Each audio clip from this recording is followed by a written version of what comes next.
আজ চলেছি আমাদের পরিবারকে নিয়ে বক্সাপোর্টের উদ্দেশ্যে ট্রেকিং করতে।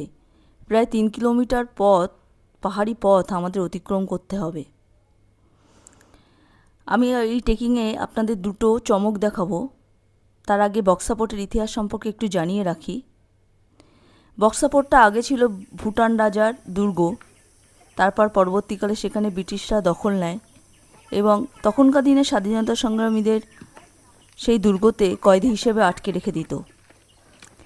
বিশ্ব কবিগুরু রবীন্দ্রনাথ ঠাকুর আমাদের সেই সব স্বাধীনতা সংগ্রামীদের উদ্দেশ্যে চিঠি লিখেছিলেন কবিতার আকারে। সেটা এখনও সেখানে খোদাই করা আছে। তারপর থেকে স্বাধীনতা সংগ্রামীরা সেখানে 25শে বৈশাখ পালন করত। আমি দুটো চমকের কথা বলেছিলাম। প্রথমটা হলো আমার এই 5 বছরের ছোট্ট ভাগ্নি এগিয়ে চলেছে সমান তালে আমাদের সঙ্গে। আর সেকেন্ড চমকটা হলো আমার 2 60 এবং 70 শাশুড়ি মা গাইডের সঙ্গে সঙ্গে সমান তালে এগিয়ে চলেছেন। গাইড ভদ্রলোক মশাই পাতা দিয়ে অদ্ভুত সুন্দর বাঁশি বাজান। শুনতে শুনতেই আমরা এই পথটা এগিয়ে চলেছি।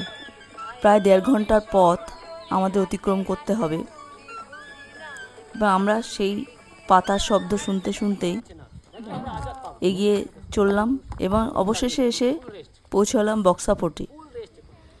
চারিদিকে এক অদ্ভুত সুন্দর, বিশেষ করে আকাশটা তো অদ্ভুত লাগছে। আর ওই দূরে বিল্ডিংটা দেখা যাচ্ছে, ওখানেই স্বাধীনতা সংগ্রামীদের ফাঁসি দেওয়া হতো।